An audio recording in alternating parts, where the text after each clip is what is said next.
Is it Earls Court or Earls Court, like with an apostrophe? Because the tube station uses an apostrophe, but the road name doesn't. And even Google can't make up its mind. Like, it says Earls Court with an apostrophe, but when you search Earls Court, it doesn't have an apostrophe. Anyway, whatever. For this video, we are in Earls Court, deepest West London, looking at one of London's biggest planned new developments. It is a £10 billion plan for a huge bit of derelict land in one of London's most expensive neighbourhoods. And you can tell that this is one of London's most expensive neighbourhoods because architecturally they have thrown the kitchen sink at this scheme. There are lots of pretty plans and pictures that we'll take a look through together. For context, this is the bit of land that we're focusing on. It is a 44-acre triangular wedge of vacant land between Earls Court, West Brompton and West Kensington tube stations. So pretty well connected as long as the district line is actually running and isn't experiencing any delays. It used to be the Earls Court Exhibition Centre, which opened in the 1880s. A Victorian London Eye was built here in the 1890s, and it was one of the most popular arenas in the UK, with David Bowie playing here among many others. But in 2014, the exhibition centre closed down, and since then the site has remained vacant. Plans to redevelop it have been kicking around since about 2015, but nothing has ever materialised. These latest plans, which we'll go through in this video, were submitted in September 2024, and they're still going through the planning process. The plans are set to bring 3,100 new homes, 20 acres of public realm and green space, 1,000 new trees, 100 cafes, loads of cultural venues and arts venues, a new community hub, 2 nurseries, a hospital, a school, hotel room, co-living, student accommodation. So it's pretty mixed use, and this is great because having all of those different uses on this one site is going to mean that it remains busy at all times of day. It's going to mean that it's a very active place. It's going to mean that it effectively acts as a new town centre for this micro area in West London. Now here's what the plan looks like from above. I'll do a before and after here. You can see that it's quite a green plan. There's a big park in the middle, which we'll get onto in a second. And you can see how there is height, but it's all stacked towards the middle of the site.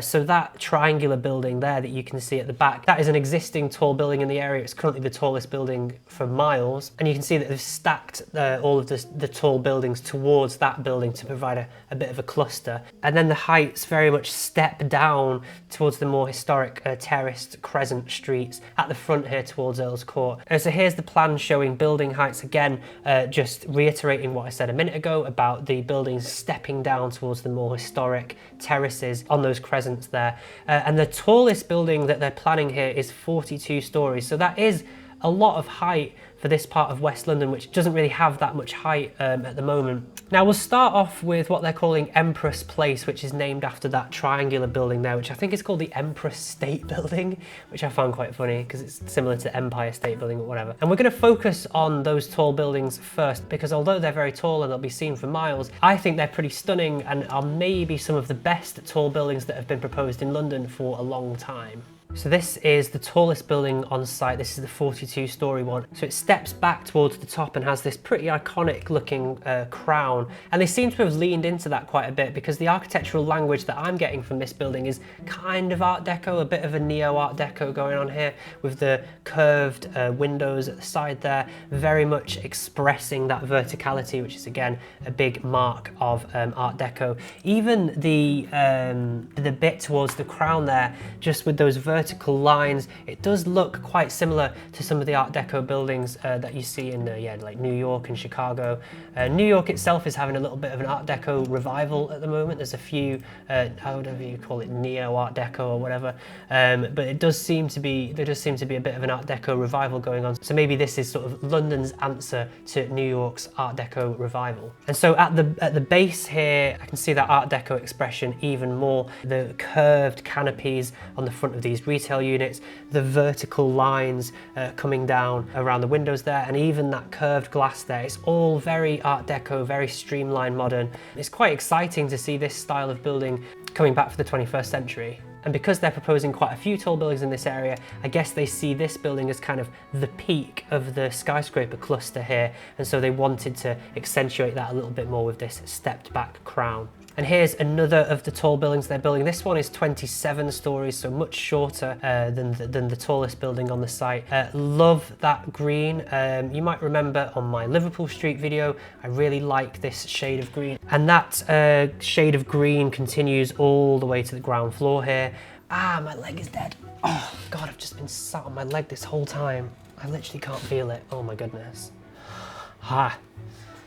And this shade of green continues all the way down to the ground floor, so you can see a bit more detail here in the building itself as it meets the ground floor there, and a little bit more detail on those curved balconies as well. And that shade of green just goes perfectly with that shade of white. And then we get onto this building, which is 20 stories. So the first one was 42 stories, the next one was 27 stories, and this one is 20 stories. It's going to have 108 homes. Now, I'm not going to say this one is Art Deco, but it does still look very New York to me. It kind of looks a little bit like the Flatiron building, especially with those, again, curved balconies at the front there, which seem to reference that iconic corner of the Flatiron building.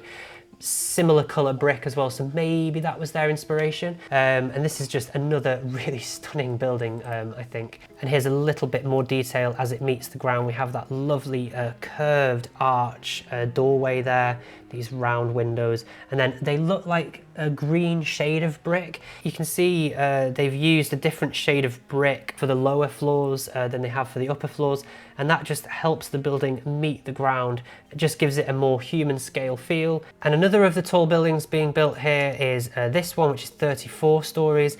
This is very reminiscent to me of a lot of postmodern architecture, so that's architecture built in the 80s and 90s. I did do a video about it. It does seem to be making somewhat of a comeback in some modern buildings that I've seen throughout London and other cities recently, and I'm here for it. It's a style that I really like. And here we are again at ground level, so showing off some of the public realm that is going to be built around the site. Lots of trees, lots of bushes, smaller retail units that have restaurants spilling into the street and things like that. This is going to be a pedestrian focused master plan, so you're not going to be able to drive through it, you're not going to be able to drive around it. It is totally pedestrian and cyclists only. And here's another view of the street, plenty of trees, plenty of bushes, plenty of shops and restaurants spilling into the street to activate it. Once again, we're looking at artists' impressions, so they always make them look stunning. It's always a sunny day in Renderland.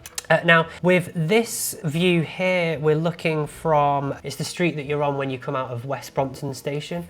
So I'll do a before and after on the screen, and so this view shows what that is going to look like. It will be one of the main entrances into the master plan, really. It feels like a very welcoming and inviting street to be able to walk down. And crucially, those historic buildings on either corner there are still given a lot of prominence, so the buildings don't seem to dominate them too much. And yeah, there's West Brompton tube on the right there, so you can see how this road is going to be transformed. It's going to be made a lot greener, it's going to be made a lot more inviting, it's going to be made into a bit more of a high street feel for West Brompton. Now, sitting in the middle of the master plan is what the developers are calling the table, and this is essentially a park and green space that acts as a bit of a meeting place and a central point for the whole master plan.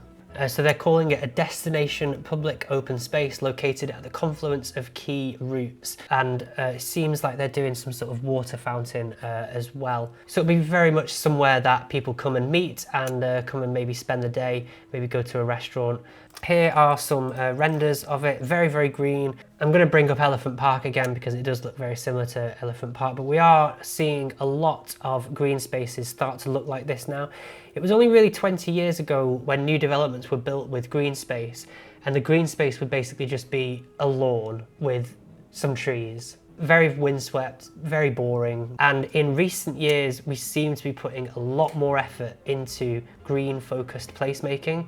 So we seem to be understanding the importance of allowing nature to just take over, actually allowing there to be a whole area of wildflowers, because ultimately that just creates somewhere that's actually interesting to be. Even though it's not a huge park, even though it's not a huge green space, you can still get lost in it a little bit. And there's lots of areas, there is still a big lawn for people that want to have a picnic or maybe even kick a ball around, but there are also these little nooks and crannies that you can get lost in, and a diversity of different spaces that's going to attract lots of different people into this green space. And you see some restaurants spilling into the green space there as well, which again sort of reminds me a little bit of how they've done that at Elephant Park. So then we move on to the West Brompton character area, which connects West Brompton station with Earls Court. They're doing a new square outside Earls Court, and they're doing a new square outside West Brompton, and between those two squares they're building this tree-lined crescent with lots of shops and restaurants, lots of activity, and a vibrant mix of ground floor uses. The building on the left there, I think, seems to reference a lot of the mansion blocks that you see around Chelsea. And there's plenty of rain gardens, plenty of trees. As they said, it's a tree-lined walkway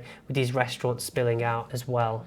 This is the square that they're building outside Earls Court. So if you come out of Earls Court station, this is what you'll be greeted with. It's this new square that they're going to create with these stepped wildflower bushes and things like that, really inviting you into the master plan, I suppose. And this is the square that they're going to create outside West Brompton. So I'll put on screen what that view out of West Brompton station currently looks like. Derelict land opposite the station there. And they're going to make it a lot more inviting, creating this very green looking square with all of these restaurants and shops spilling into it. So it's going to be a much nicer entrance to West Brompton generally. Moving on to the other side of the master plan, this is Warwick Crescent, so it's another crescent. This is going to be a much more residential focused part of the master plan. So you can see in this picture here, we have a much lower density, the buildings are a lot smaller, and there's more of a dominance of brick and much more homely colours, but overall much quieter. You don't have as many shops and restaurants spilling into the street. Obviously, people living here will very much be able to walk to that part of the neighbourhood, but this area feels like it'll be a lot quieter. And there's more of a dominance of townhouses in this part of the master plan as well. And it's important with master plans like this, as well as having a mix of different uses to keep everything active throughout the day, it's also important to have a mix of different housing typologies as well. So clearly there's a lot of apartments, you can see that with the towers, but instead of just being all about apartments, they've put these townhouses in to ensure that people who want to live in a house with a garden can also live here as well. Although in mainland Europe you do get a lot of families living in apartments, that's not as common in the UK. So these sorts of townhouses enable families to live in this type of walkable, high density neighbourhood and very much benefit from having all of this on their doorstep. And it just means that lots of different types of people are attracted to living here, which will ultimately create a more diverse population, which will ultimately lead to the success of a place like this. And then they're also providing another garden over on the other side of the scheme, which will be much more focused on providing a space for kids to play out. So in this picture here, we can see this rock pool and this slide, which looks really cool. And I can't believe I'm about to bring up Elephant Park again. I'm like a broken record, but they have that at Elephant Park as well, this kind of rock pool that kids can play out in. And it seems like they're going for something similar here as well. And this is all right on the doorstep of that more residential area that they're creating. So any kids and families that live in this area will be able to use this play space, which is awesome. And then we get on to what the developers are calling Lily Sidings. So this connects the heart of the plan with West Kensington Station. Currently there is a tube depot here, I think. I'm not sure if that's going to be moving. It looks like it will be. Kind of echoes Coldrock Yard, sort of echoes Bishopsgate Goods Yard, which I did a video about. Down the middle there, they've got this, I think it's a bit of a rain garden. But again, they've just made it a bit more of a feature. Lots of plants, lots of wildflower greenery and things like that. Again, I was talking about 20 years ago, we used to create these just like sterile public spaces, but you can see how placemaking has moved along since then. We have a lot more bushes, we have a lot more plants, we have a lot more greenery, a lot more interesting things to sort of explore. And again, I'm going to reiterate it again, these are artists' impressions. So the sun is always shining, everything always looks amazing. It might not end up looking like this, but as I said, time and time again with these sorts of schemes, we are actually seeing the full vision being realised. A lot of these public spaces are starting to look really good. Now this plan shows the timescales, so because it's such a huge master plan, they are going to be delivering it over what looks like a, over what looks like a 15 to 20 year period. So starting off in 2026, it does look like they're going to deliver the very heart of the master plan first, so that'll be the park and the green space and maybe some of the buildings surrounding it. And then going into the 2030s, you see some of those other buildings around Earls Court and West Brompton are going to get delivered. And then the bit around West Kensington that we've just looked at, that's going to take a lot longer to finish. The whole plan will be finished apparently by 2043, so well, I'll be 48. So